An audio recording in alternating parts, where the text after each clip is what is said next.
आप मौजूद हैं अब्दुल खालिक के साथ अदबी डेरा पर, और आपके साथ शेयर किया जा रहा है जनाब कि दो अहम फैसले, एक तहरीक इंसाफ के लिए मुस्बित जबकि दूसरे में इमरान खान साहब की तलबी और इमरान खान के शिकवे। वो शिकवे क्या है वो भी आपके साथ शेयर करेंगे, और इसके साथ साथ आपके साथ शेयर किया जाएगा कि जनाब मामला मोहसिन नकवी से दोबारा जनरल बाजवा पर चला गया, और जनरल बाजवा के पे जाने के बाद मामले में अब अमेरिका को रिलीफ मिल चुका है। लेकिन वो क्या रिलीफ है वो भी आपके साथ शेयर किया जाएगा, तो वीलॉग के एंड तक जुड़े रहिएगा। और अगर आपने अभी तक यूट्यूब चैनल अदबी डेरा को सब्सक्राइब नहीं किया तो वो भी सब्सक्राइब कर लें, और अदबी डेरा फेसबुक पेज को भी लाइक करना ना भूलिएगा। व्यूअर्स, कल दो अहम फैसले आए। सबसे पहले हम पंजाब हाई कोर्ट के फैसले को देखते हैं। पंजाब हाई कोर्ट ने इलेक्शन कमीशन को वाज़ेह तौर पर हुक्म दे दिया है कि वो 90 दिन के अंदर अंदर यानी कि आइन के मुताबिक इलेक्शन करवाएं। अब ये जिम्मेदारी भी इलेक्शन कमीशन की ही है कि वो इलेक्शन करवाएं।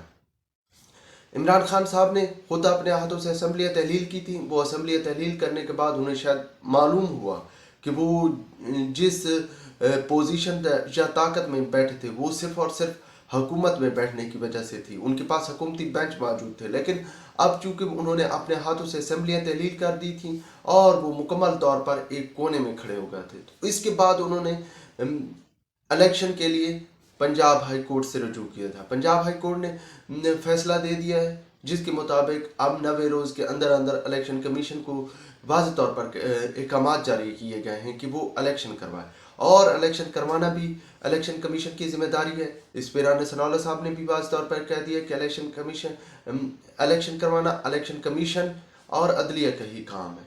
तो वो अब देखते हैं इस मामले को कि इलेक्शन कमीशन इस मामले पे क्या रद्द अमल देता है और कब तक इलेक्शन करवाता है। और इस फैसले से चूँकि तहरीक इंसाफ अदालत गई थी तो ये तहरीक इंसाफ के लिए एक इंतहाई मुस्बित फैसला रहा, और तहरीक इंसाफ के लिए एक ताज़ा हवा का झोंका साबित हुआ। इसके साथ साथ जनाब एक और अहम खबर है। वो खबर ये है कि इमरान खान साहब अदालतों में पेश नहीं हो रहे थे। वजह क्या थी? उन्होंने सेहत का मामला और सेहत के मसाइल करार दिए हुए थे। साथ में उन्होंने जिस तरह टांग पे वो प्लास्टर बांध रखा है तो उस हवाले से भी बहुत ज़्यादा जो है वो कहते थे कि जी उनकी सेहत इजाज़त नहीं दे रही। लेकिन जो है अब अदालत ने उन्हें तलब कर लिया। किस बुनियाद पर? कि जनाब उन्हें देखा गया कि जमान पार्क में वो चहलकदमी कर रहे हैं, और उस चहलकदमी की बुनियाद पर उन्हें 15 तारीख को अदालत में तलब किया गया है। अब ये अदालत जाते हैं नहीं जाते ये तो अभी तक कुछ नहीं कहा जा सकता, लेकिन 15 तारीख को देखते हैं कि क्या सिचुएशन बनती है। इसके साथ साथ एक और अहम बात कि जनाब इमरान खान साहब ने शिकवा कर दिया कि ताली एक हाथ से नहीं बजती। अब वो शिकवा क्या है, ताली क्यों एक हाथ से नहीं बजती या किसके साथ वो तालियां बजाना चाह रहे हैं, ये आपके साथ शेयर करते हैं। जनाब वो ताली बजाने की बात कर रहे हैं कि वो मुसलसल हाथ बढ़ा रहे हैं और उनको जवाब नहीं मिल रहा। ये बात उन्होंने उस वक्त की जब परसों उनके साथ मुलाकात हुई सदर पाकिस्तान आरिफ अलवी साहब से। तो आरिफ अलवी से मुलाकात के बाद उन्होंने अपनी जो है प्रेस ब्रीफिंग के दौरान या मीडिया से बात करते उन्होंने जो कहा कि जनाब अब ताली एक हाथ से नहीं बजती। मतलब ये है कि वो कोशिश कर रहे हैं और आरिफ अलवी साहब भी कोशिश कर रहा है कि मामला तय पा जाए, एस्टेब्लिशमेंट के साथ इनको एक जगह पर बिठाया जाए, लेकिन वो एस्टेब्लिशमेंट किसी सूरत मानने को तैयार नहीं। और जनरल आसिम मुनीर चूँकि उन्होंने खुद इकरार किया कि उनकी कमर जावेद बाजवा से हुकूमत से निकलने के बाद मुलाकात हुई थी, लेकिन आसिम मुनीर से अभी तक कोई मुलाकात नहीं हो रही। लेकिन वो मुलाकात क्यों करना चाहते हैं? शायद वो कुछ मामला सेटल करना चाह रहे हैं, लेकिन उधर से अभी तक कोई जवाब नहीं आ रहा। उन्होंने साहब मिलने से इनकार कर दिया, और इमरान खान ने वाज़ेह शिकवा कर दिया कि ताली एक हाथ से नहीं बजती, मतलब दोनों हाथों से ताली बजती। वो मामला सेटल करना चाह रहे हैं, वो बैठना चाह रहे हैं, लेकिन वहाँ से जवाब नहीं आ रहा। अब वो जवाब क्या दें भाई, जिनको आपने सरेआम गालियाँ दिलवाई हैं, रोडों पे आपने उनको मीर जाफर और मीर सादिक कहा है, गद्दार कहा है, तो उन्होंने आपके साथ क्या बैठना है? तो वहाँ उन्होंने भाई उनकी तरफ से ना ही समझे।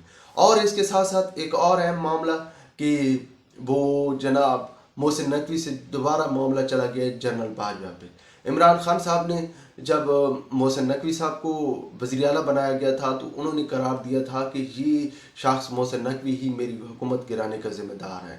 تو لوگوں نے بہت زیادہ حیرانگی کا اظہار کیا کہ پہلے جناب امریکہ ذمہ دار تھا، پھر جنرل باجوہ کا نام لیا گیا، پھر اب محسن نقوی پہ بات آ گئی. تو سب لوگ اپنے اپنے گروبانوں میں اپنے تئیں سوچنے لگے کہ بھائی کل عمران خان ہمیں نہ قرار دے دے کہ بھائی آپ لوگوں نے میری حکومت گرائی ہے. تو سب لوگ سہم گئے تھے.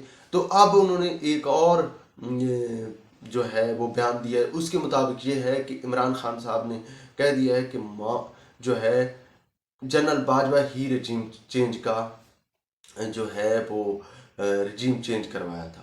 اور انہوں نے اس کا حوالہ جنرل باجوہ کے اس انٹرویو کا جو کہ جاوید چودھری صاحب نے اپنے کالم میں لکھا ہے کہ وہ جنرل باجوہ نے کہا تھا کہ اگر ہم عمران خان کا مزید ساتھ دیتے تو ملک ڈیفالٹ کر جاتا، ملک کے حالات بگڑ جانے تھے. اور اس حوالے کا جواب دیتے ہوئے انہوں نے کہا ہے کہ دیکھیں یہ جنرل باجوہ نے کہا ہے، لیکن ان کی طرف سے یہ کہا گیا ہے کہ بھائی ہم جو ہے نیوٹرل ہو گئے تھے، ہم نے ان کا ساتھ دینا چھوڑ دیا تھا. مطلب انہوں نے جو وہ سینٹ کے انتخابات یا قومی اسمبلی کے جو اعتماد کے یا جو قومی اسمبلی کے اراکین اسمبلی تھے ان کو جو مینیج کرنے کا کام تھا انہوں نے اس سے ہاتھ کھینچ لیا. تو اس کے بعد جو ہے لازمی بات ہے بھائی نیوٹرل وہ ہوئے تو معاملہ وہ بیٹھے تھے ادھر تمام سیاسی جماعتیں عدم اعتماد لے کر وہ لے آئے اور پھر کامیاب ہو گئی کیونکہ ان کے پاس اکثریت تھی، وہ اکثریت کی بنیاد پہ کامیاب ہو گئی. لیکن اس کے ساتھ ساتھ یہ دیکھا جائے جناب کہ آپ نے تو ذکر کیا تھا امریکہ کا، اب امریکہ کا کیوں نہیں نام لیا جا رہا؟ یہ امریکہ کے لیے بہت بڑی بات ہے اور ان کی خوش بختی ہے کہ ان کا نام بھول گئے ہیں جناب، اور کافی عرصے سے بھول گئے ہیں کہ عمران خان اب امریکہ کا نام نہیں لے رہے. کیوں نہیں لے رہے؟ کہ شاید انہیں اب سمجھ آ گیا کہ عالمی برادری اور اگر ان کے جو پروپوگنڈے تبھی کامیاب ہوں گے کہ ان کو امریکہ کا ساتھ حاصل ہوگا، اس لیے شاید وہ امریکہ کا نام نہیں لے رہے. ویورز اب تک کے لیے اتنا ہی کافی. ولاگ پسند آئے تو لائک اور شیئر ضرور کیجیے گا.